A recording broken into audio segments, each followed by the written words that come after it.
प्रज्ञा को रील्स बनाने का बड़ा ही क्रेज है और वो दिन भर रील्स बनाती रहती है। खाते पीते घूमते फिरते घर में कॉलेज में रील्स बनाने के कारण प्रज्ञा पूरे कॉलेज में हाईलाइटेड है। जहां उसके रील्स सभी को पसंद आते हैं, वहीं मनीषा चिंता में डूबी रहती है। एक रोज जब खाते हुए प्रज्ञा रील्स बना रही होती है, तब मनीषा कहती है, 1 मिनट भी चैन नहीं है इस लड़की को। ये नहीं कि खाना तो आराम से खा ले, लेकिन नहीं, अरे थोड़ी देर रील्स नहीं बनाओगी तो आसमान नहीं टूट पड़ेगा। अरे मम्मी, इसी को तो कहते हैं डिटर्मिनेशन। तुम नहीं समझोगी ये सब।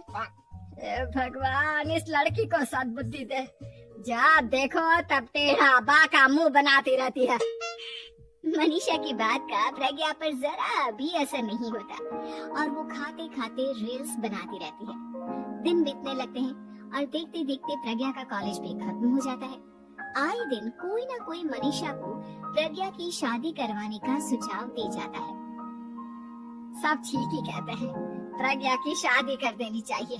अपने घर के काम काज में व्यस्त हो जाएगी तो खुद ही ये रील्स और नाच गाना बंद हो जाएगा। मनीषा और प्रेम प्रज्ञा के लिए एक अच्छा लड़का ढूंढने लगते हैं और तभी विकी का रिश्ता प्रज्ञा के लिए आता है, जिसने प्रज्ञा को उसकी रील्स देखकर पसंद कर लिया था। अगले दिन विकी अपने माता पिता के साथ प्रज्ञा के घर पहुंच जाता है और प्रज्ञा साड़ी पहने हाथों में चाय की ट्रे लिए उनके सामने आती है। जब विकी को पसंद है तो हमें भी बहू पसंद है। बहन जी, आप बारात की तैयारी कीजिए। एक बार लड़का लड़की अकेले में बात कर ले तो अच्छा रहेगा। हाँ हाँ, क्यों नहीं। मनीषा विकी को प्रज्ञा के कमरे में भेजती है, जहाँ प्रज्ञा पहले से ही रील्स बना रही होती है। तभी विकी कहता है, आ गए आपके साजन जी। हमारे साथ ये रील्स कंप्लीट करती तो और भी अच्छा रहता। अच्छा जी, आप आ ही गए हैं तो बना ही लेती हूँ आपके साथ। दोनों मिलकर रील्स बनाते हैं। जब वी मीट और तुरंत पोस्ट भी कर देते हैं। फिर विकी कहता है, जब आप साड़ी में चाय लेकर आई तब मुझे लगा कि कहीं मैं गलत घर में तो नहीं आ गया। अब सही है। दोनों की शादी पक्की हो जाती है और शादी के दिन भी प्रज्ञा रील्स बनाने से चूकती नहीं। यहाँ तक कि बारात के समय भी नाचते हुए रील्स बनाती है। सभी लोग प्रज्ञा की तारीफ के फूल बांध देते हैं और प्रज्ञा नाचती गाती अपने ससुराल चली जाती है। सब कुछ अच्छा चल रहा होता है। प्रज्ञा यहाँ भी दिन भर हर चीज की रील्स बनाती रहती है। लेकिन कुछ दिनों के बाद जब सुनीता कहती है, बहू, ये रील्स के साथ साथ कुछ काम भी कर लिया करो। वैसे तुझे और क्या क्या बनाना आता है?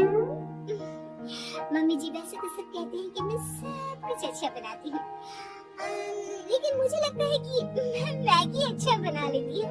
हाँ, कॉफी भी अच्छा बना लेती हूँ और मुंह तो सबसे अच्छा बना लेती हूँ। अच्छा अच्छा। सुनीता अपना माथा पकड़ लेती है और कहती है, बहू, कुछ खाना बनाना भी सीख लेती हूँ। मम्मी जी, मैं लंबी प्लानिंग कर रही हूँ।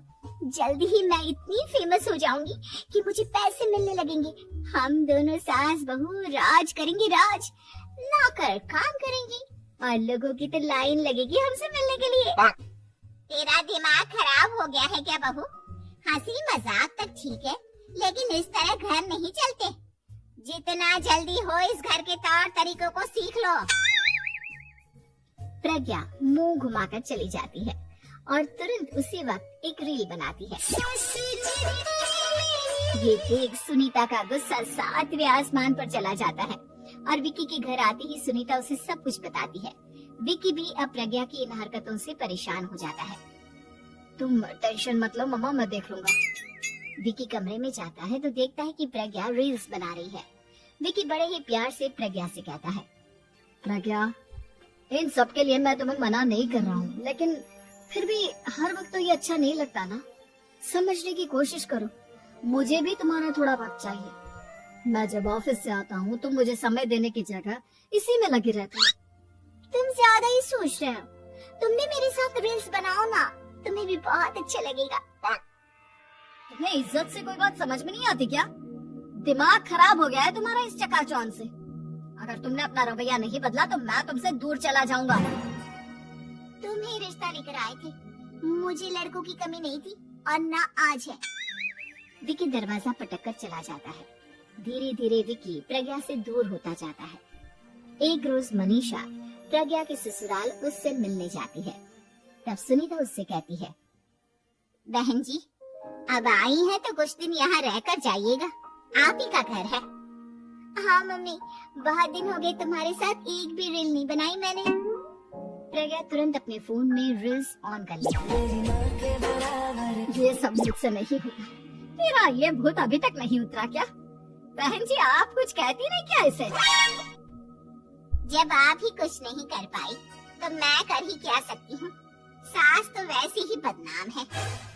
शाम को घर की लाइट चली जाती है और मनीषा प्रज्ञा से कहती है, मेरे घुटनों में बहुत दर्द हो रहा है, तू लाइट का कुछ इंतजाम करना बेटा।